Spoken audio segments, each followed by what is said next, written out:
Okay. Well, hello everybody. Welcome to About the Father. Again, this is an open forum for anyone who would like to ask a question, whether it be about the faith or maybe personal life. Maybe before we begin, I have a couple announcements actually for those who are St. Anne parishioners.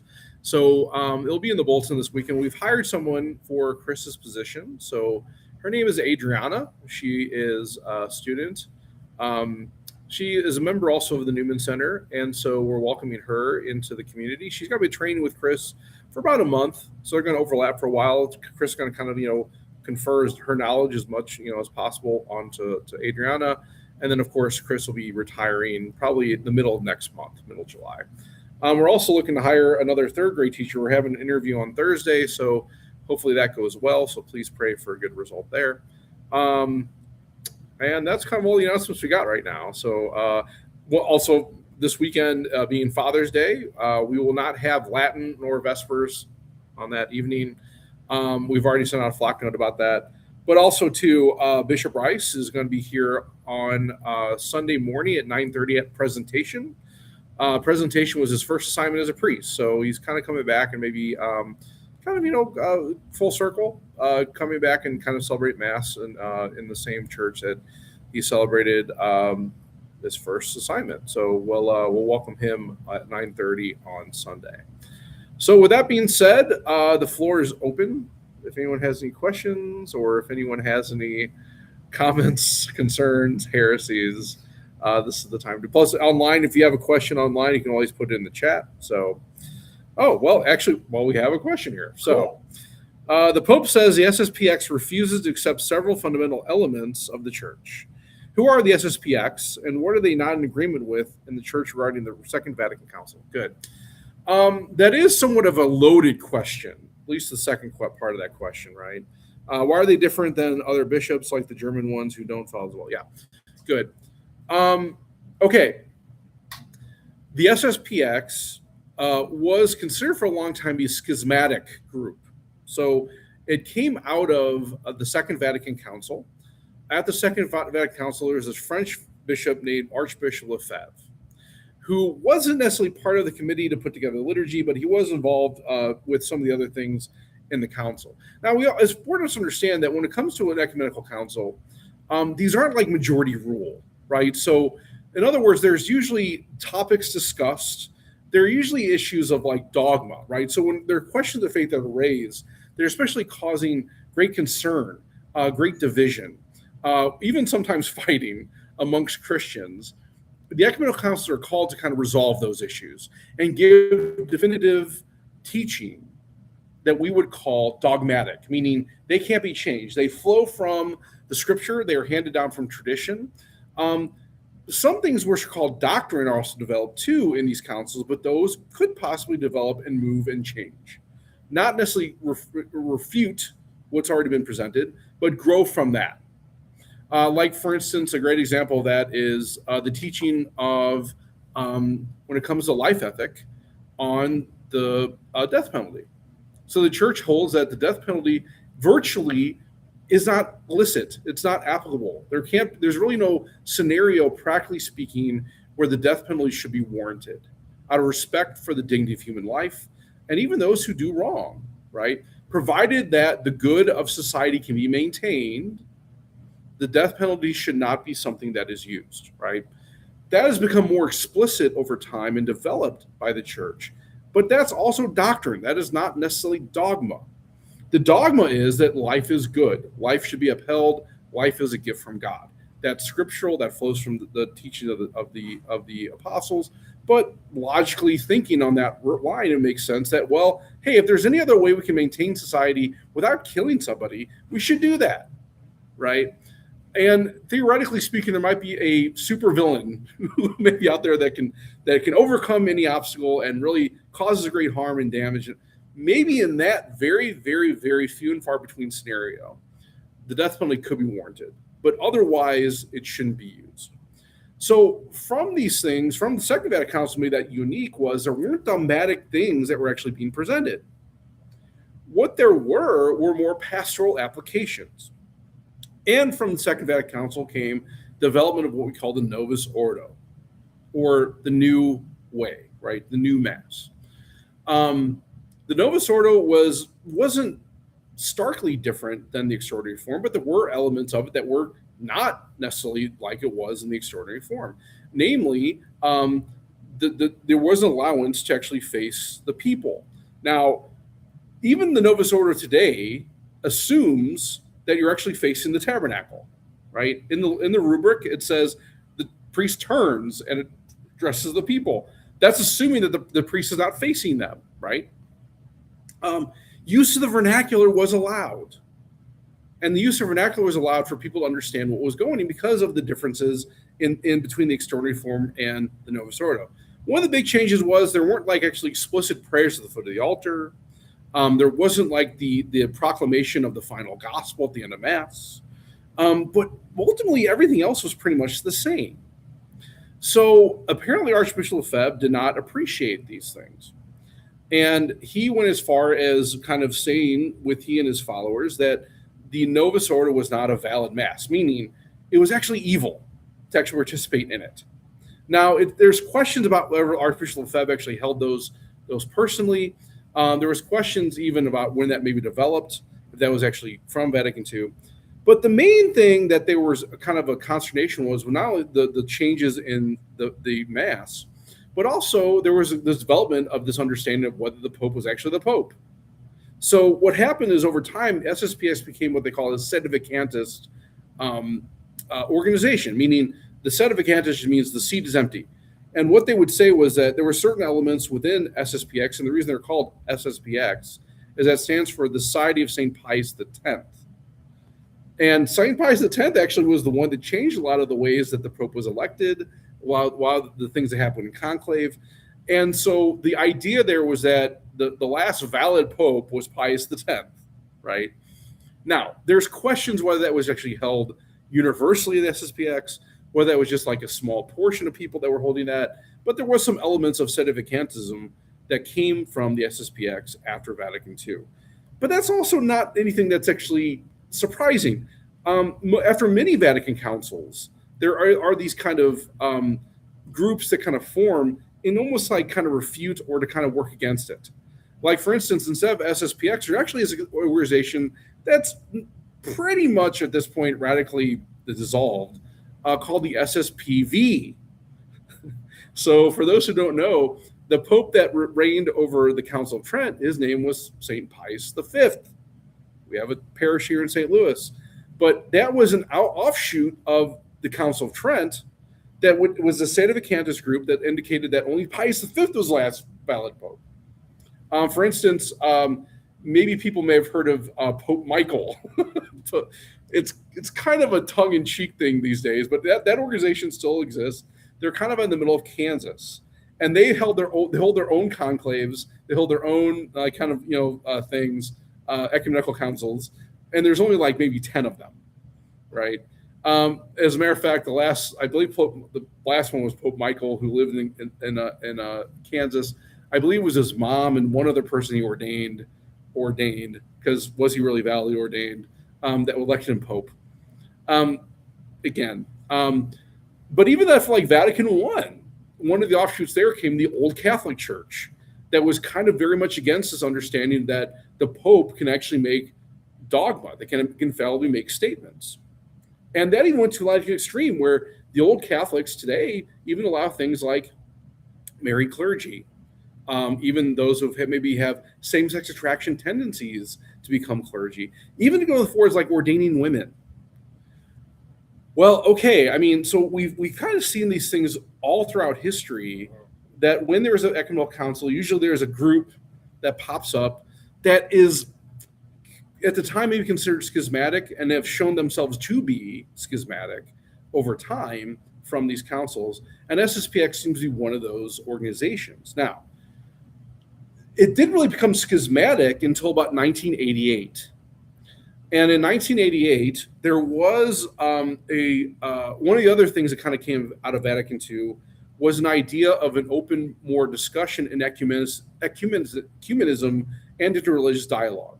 So for the first time, the church has kind of been like, okay, let's look at these other organizations that are also not only not only Christian, but even things like we share a same like monotheistic understanding with our Jewish brothers and sisters, our Muslim brothers and sisters, even talking to like people of pagan origin and have maybe more of a natural religion like Hindus or Buddhists or Shinto and these other organizations, other religions that maybe don't have the same understanding of Christianity, to try and find some commonality so we can actually grow and fulfill the prayer of Jesus Christ in John 17 that we all should be one.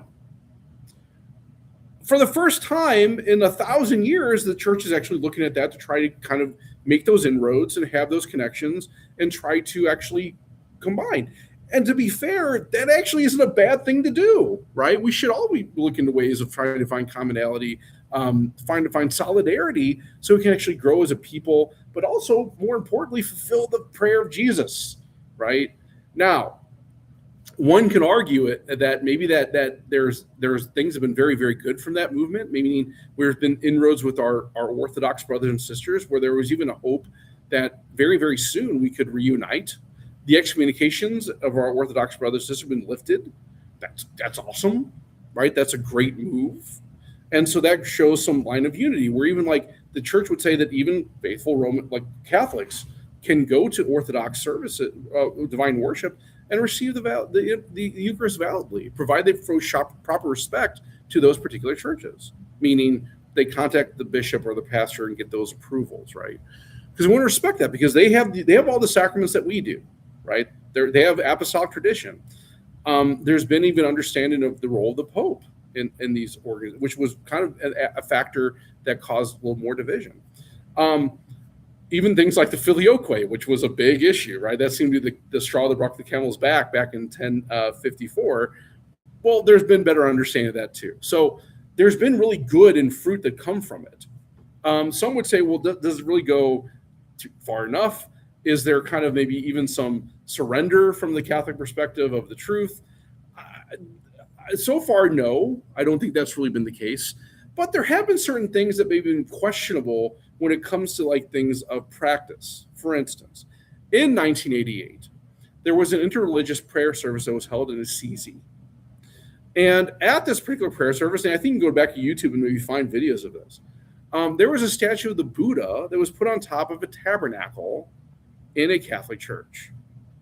And the Pope was present. Now, one could say in these kind of things, how much does the Pope really know? I mean, same thing with like bishops. A lot of things are controlled by other organizations, other dicasteries, even the masters of ceremonies that maybe didn't make the best prudent decisions, but here we are. As a matter of fact, I recall there was a time when I was a master of ceremonies at the cathedral that we had an ecumenical prayer service in January, which happens every January. This service actually happened in one of the Catholic churches that we have here in St. Louis.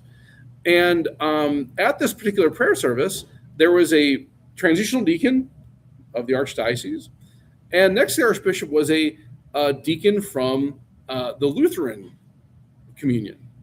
And this particular deacon was a woman that was garbed as a deacon with the stole and everything else, that was sitting next to the archbishop and functioning as, now it wasn't a mass, it wasn't a Catholic liturgy, it was an ecumenical prayer service, meaning there was a liturgy of the word.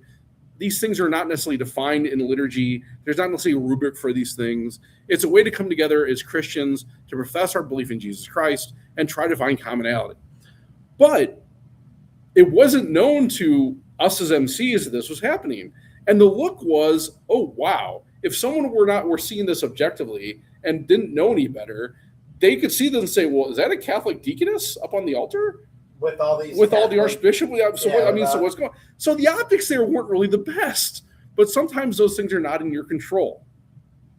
We want to be charitable in our interpretation. We want to be charitable in our assumptions. And so in that regard, to see the Buddha on top of an altar, on top of the tabernacle, it communicates something. And for us as Catholics, we could say, well, okay, wow, that doesn't look great, because if I were not Catholic and didn't know any better, that looks like Buddha is superseding Jesus in the tabernacle. Buddha is on top of Jesus in the tabernacle. That's not a good look. That doesn't uphold the truth of what the Christianity presents that doesn't hold what the tenets of Catholic teaching are? And could there be something different done there that would have been, just as good, but also uphold the truth? And the answer to that probably was yes. But when we're going through these things, you're probably not necessarily thinking about that. Especially those that are putting this on, they don't have a liturgical mindset there either. So, okay, that was done. Because of that, or at least the timing of it was interesting. Because after that happened, Archbishop Lefebvre ordained or consecrated, depending on if you're a liturgist or if you're have a legal mind, canonist, consecrated new bishops without papal authority. Now, one would say, there's been times where papal authority wasn't required, right? That was not something that really affected the validity or even the laity of someone being made a bishop. And that is true. But that was always dictated by law. And what law are we talking about here? We're not talking about secular law. We're not talking about the law in Europe or France or here in the United States. We're talking about canon law, and namely universal canon law. Because to be fair, before 1983, that wasn't necessarily explicit. It was always assumed since Trent, especially since Trent, that, or I should say, it was explicit in law since Trent, that the Holy Father is the one that affirms those who are consecrated bishops. He has to get permission before the bishop is consecrated. That person that's being consecrated has to be present not only by another bishop, but two other bishops to witness it. Now, at the time, I don't know if Archbishop Lefebvre had other bishops or if he just did it on his own, but he consecrated 3 new bishops outside of law, meaning didn't get papal approval, may not have had other bishops present there to actually witness it, in which case those consecrations wouldn't be valid. And if you were anything that those priests do, no, not necessarily. So I'll get to that point in a second. Okay. All right, so when he did this, by law, anyone who consecrated and those who were consecrated by that bishop are excommunicated, meaning just by the fact they did it, they are automatically excommunicated. There's no decree necessary. It just happens. Now, here's the thing. Whenever we commit a mortal sin, we do that too, right? And so what's required then is to go to confession, to receive the sacraments. And in this case, though, there has to be a papal decree stating that not only is that what you did is okay, but you are now back in the confines of the church. That wasn't done.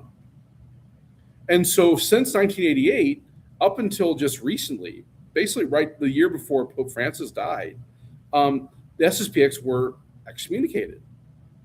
Now, they were given faculties under Pope Francis. Actually, it started with Pope Benedict. He started giving them certain faculties, but it wasn't really explicit until Pope Francis that he gave them faculties to hear confessions and to witness marriages, which in reality is basically the fact that that's what you would do anyway for a priest. Their Eucharist was still valid. They were still, they celebrate the extraordinary form of the Mass, which would have been valid as well. But they could not, by law, hear confessions nor witness marriages. But that was changed by Francis. He allowed for that. So there was great inroads being made in this reunification between SSPX. As a matter of fact, there's actually a mirrored organization within the church that was in full communion called the FSSP, which is the Fraternity of the Fraternal Society of St. Peter. They were actually those for SSPX that came back to the Catholic Church and still today have an order that they celebrate the extraordinary form and do everything SSPX would do. So, but there's been more inroads to maybe bring them about. Okay, one could say, well, I mean, was the SSPX wrong in doing that? Well, sure they were, but the fact they weren't following law. Did they do that as a response for these maybe illicit things that were being done by the Vatican in response to that? Maybe trying to uphold the Catholic tradition in the midst of it. One could argue that too. And so one would look at these things and say, well, okay, you're both wrong and you're both right? Maybe that shouldn't have been done at that prayer service, but also you shouldn't have consecrated bishops without getting papal authority either, right? And no matter what the reasoning is, that you think you're upholding Catholic tradition, you think you're actually maintaining that original understanding, Where the Pope is, so is the church. That's always been the tradition of the church.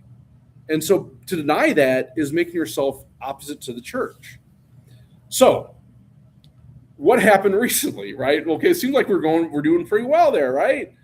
Well, recently there was a decree that came out from the Vatican that allowed for Islamic prayer rooms to be done in the Vatican. Now, that doesn't mean it's actually in the Basilica of St. Peter. It doesn't mean it's in the Sistine Chapel, but there were spaces reserved that allow for Muslim people visiting to pray their prayers in the Vatican. Now, one could argue, is that really necessary there? The Vatican is not a very large area. If people had to go pray, they can go outside the Vatican and do it. Now, one could argue, like, yeah, what if you're in line for the museum? What blah, blah, blah. Okay, maybe, I don't know. I think there's a lot of discussion that could be had about that. But it seems like in response to that, all of a sudden the SSPX made a claim that they need to consecrate new bishops. Now, their reasoning isn't necessarily bad. Hey, these bishops we had, a lot of them, Feb has already passed. We have these other bishops that have been consecrated in 88, but they're getting old and they're not being able to function either. We need them. If anything, to actually ordain priests in this liturgy, in this SSPX form. One could argue, no, you don't. I mean, there can be dispensations made. There can be, any bishop can ordain. These are all things that can be done outside of the order. But if you're having an order, it makes sense you keep it in the order too. It just so happened that they made this claim after this was announced. And so since then, there's been these discussions internally about, okay, well, do you recognize the authority of Vatican II? Do you recognize the Novus Ordo as a valid mass? Do you recognize all these things? And the answer has come back positive from SSPX, but they've made a hard stand now saying that they're going to ordain these bishops no matter what. And so it almost gives the perception of, look, Holy Father, you can either get on this train or not. And if you're going to excommunicate us, excommunicate us. It seems very similar to what happened in 1988. And it's unfortunate that these instances, now they make an argument, we need bishops to do these things. Oh, okay. The struggle, though, I think that also that is run into with these things is, even today, these SSPX bishops, even though they've been reunited with the church and recognized, don't have jurisdiction. What do I mean by that? Every bishop that's consecrated has a see, a diocese, a chair, in which they have that authority. Now, some have what they call titular sees, meaning the boundaries don't really exist anymore, but they have this title of the bishop of so-and-so. For instance, most auxiliary bishops get this kind of name. Our last auxiliary bishop, now Archbishop Rivituso, had the titular see of Alton. The Diocese of Alton doesn't exist anymore, but that used to. And so he had that title. Bishop Rice, he was the titular bishop of Tunisia. No, that diocese exists. There are no Catholics in Tunisia, but okay, whatever. You have to have a title. You have to have a jurisdiction, even if it's imaginary. But these bishops that were consecrated don't have that because they didn't have the papal authority initially. So these new bishops will be, if they are consecrated, will be excommunicated, as well as the bishops that consecrate them. And they'll lose that jurisdiction, whatever they had. So it's not just as simple of like, hey, we're trying to uphold the Catholic faith, we're trying to uphold the tradition, we need these bishops to do this. It's also like, okay, if you don't have that papal decree, you don't have that jurisdiction, which means you don't have the authority. So even if you were to celebrate Mass, even though it would be valid, it would be illicit. If you were to hear confessions, it would be valid but illicit. If you witness marriages, it would be valid but illicit. And you certainly couldn't ordain priests. You've severed that connection with Rome, which has happened over and over again throughout the centuries, all the way back to the Reformation. We would say that these denominations that exist today, these communions, whether they think it or not, they've lost that connection with Rome because their bishops, even though they were bishops at the time, had no authority to consecrate new bishops, which means if you don't have new bishops, you don't have new priests, you don't have new holy orders, which means you don't have the Eucharist. And that's pretty significant and necessary to have a church. So that's at the heart of this discussion when it comes to SSPX is, okay, you're actually getting to the point now where we're going to lose that apostolic succession, which means you won't have anything anymore. And if you're willing to risk that, okay. And it doesn't mean we can't, lift the excommunications later through dialogue, but it seems like there's an obstinance that's holding that back. And that's not the issue of the Holy Father, it's the issue of you. So again, I think there's good reasons why the SSPX maybe are doing what they're doing, but they still owe obedience to the Holy Father and still obedience to the church. They may disagree. They may not agree with it. These are not dogmatic issues, not even doctrinal issues. They're more issues of practice. And I think there's room for discussion on that. But you can either be within the church and try to do that, which is many reformers have done that. Teresa of Avila, John of the Cross, Robert Bellarmine. We have great saints that were champions of the Reformation within the church that actually were able to actually make good on that and bear fruit. Or you can do it outside the church, in which case you have people like Martin Luther and John Calvin and others. Which do you want to be? So there's a question about how large of a group are they? I don't necessarily know the numbers. I don't think they're that large. But they are significant, maybe a few 100,000. And I think some of the concern would be how many faithful Catholics would maybe get pulled over, right? So could that number grow? Maybe, right? Yes, the difference between that and that of like the German bishop. So what he's referring to is we've had this synod of synodality, which has happened in different regions.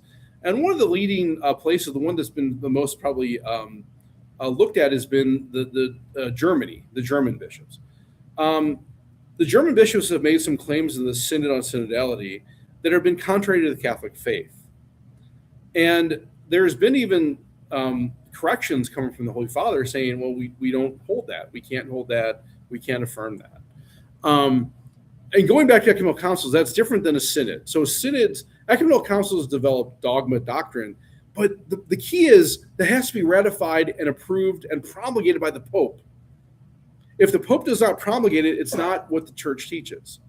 Meaning, okay, let's say all the bishops of the world decide in the ecumenical council that Mary died.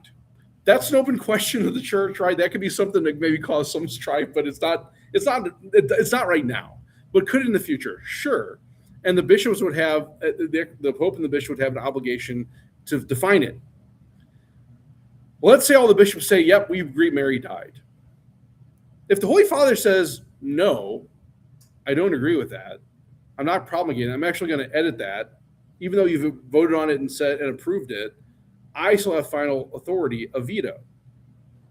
And he can say that on his own and say, even though you've said this, here's what's being promulgated. That's becoming the dogma of the church, right?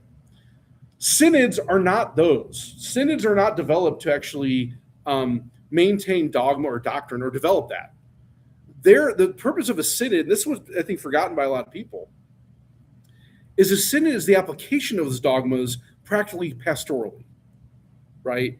So, okay, in other words, okay, what does the church teach about the nature of holy orders? Well, the church teaches dogmatically and definitively that there are particular matter formed, laying on of hands, the words of ordination, the minister has to be a bishop, and the valid recipient has to be a baptized male. Why? Well, because Jesus only ordained baptized males primarily, right? Well, if Jesus did it, and he could have ordained women. He's God. He could have done that. He didn't. And if he didn't do it, we can't either. It's the same thing like, okay, does the church have the authority to change the words of consecration of the Eucharist? No, she doesn't. Jesus said those words have to be used. The church has no competence or authority to change that, even if she wanted to. Even if the Archbishop of St. Louis wanted to ordain women, even if he attempted that, it wouldn't be a valid ordination because Jesus didn't do it, right? So in that regard, that's what the church teaches. How do we apply that pastorally? Well, we understand the dignity of women and the importance of their role in the church. And just because the priesthood is not open to them doesn't mean they can't hold leadership roles in the church or have influence in the church or help develop things in the church. Just as a way the man can't have a child physically, a woman can't become a priest. That's maybe a hard truth for people to understand, but that's what the church teaches. That is the truth. So how do we develop and understand roles of women in the church? Well, that's important for clergy, for the church community to help foster that.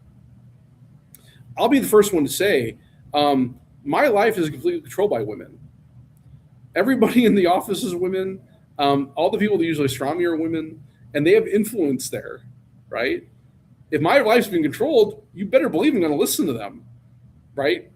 If anything, I don't want to deal with the consequences, right? But that's the thing, right? Women do have an important role of that guidance, of that direction. I need those women in my life to give me that other side and understanding that I, as a man, may not comprehend or understand.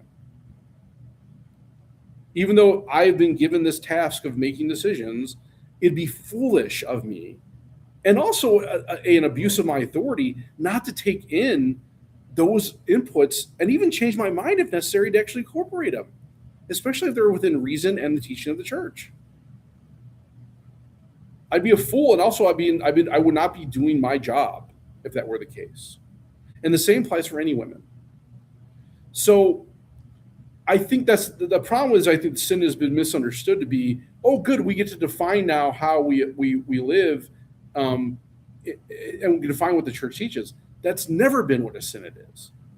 A synod has always been an application of those teachings in the light of faith, handed on by the apostles through Jesus Christ. So what's different then with the German bishops? Yeah, I mean, I guess there hasn't been a formal announcement saying that they're going forward with this and teaching this, promulgating this formally. If they were to do that, and again, I think the response from them has been silent so far, and so you can't say that silence is acceptance nor negation. And until there is a definitive statement, well, they're not in schism, right? They're not at least formally in schism. Maybe materially they are, but the question materially is how much, right? You don't really know for sure. And so that might be the main difference. The SSPX has made the definitive statement, we're going to do this, regardless if you say so or not. The German bishops have not made that definitive statement. So, okay, there's still dialogue that's open. And I think the problem with the SSPX is that dialogue seems to be either cut off completely or severely hindered towards not making any leeway. So that might be the main difference. Good. Questions, comments, concerns, heresies? Is this group conformed to a certain area? Are they primarily from maybe France or Europe or? I mean, they're really all over the place. As a matter of fact, there's an SSPX church down in Crestwood. Oh, okay. Yeah. So I didn't know. Yeah. I didn't realize. And again, if you were to go there, you probably wouldn't know the difference between that or the extraordinary form of the Mass. If you went to a Mass there compared to, let's say, Francis de Sales or the Oratory, you probably wouldn't know the difference. The only thing you would know, especially if you're a Catholic that's engaged in the church, you would know there's only two places in St. Louis where the sorority form is offered, and that's not one of them. Although I was found out recently, apparently down the Shrine of the Miraculous Medal, the Archbishop has allowed certain sorority form weddings to be done there. So that's well within the purview of the Archbishop. He can determine where that happens, where it doesn't. So if you were to allow that, okay. Here at St. Anne, if you would say, yeah, St. Anne, you can do it. Great. We can illicitly and validly do it. But he hasn't, right? But if you were to go to that Mass not knowing any better, you wouldn't know any different. And you could even validly receive the Eucharist there too. So, yeah. But yeah, they're all over the place. They're kind of all over the world. Oh. Again, the question was asked, how large of a group are they? I don't really know the numbers. I don't think they're definitely not, a huge number. I I think primarily because in most dioceses, the extraordinary form is still offered by the Latin Rite priests in many places. There's not any place I know of where the extraordinary form is not celebrated in any diocese. It may be extremely limited to only a few places, but it's still offered. And so because of that, I don't think there's too many of them, right, that go there. I think their vocations are very high. I think they have a lot of priests, and that kind of makes sense in some ways. But yeah, I don't know how really big they are. I mean, I guess I can look it up real quick in Google, see if there's maybe a stat on that. How many SSPX members are there in the world? Oh, I reset. Hmm?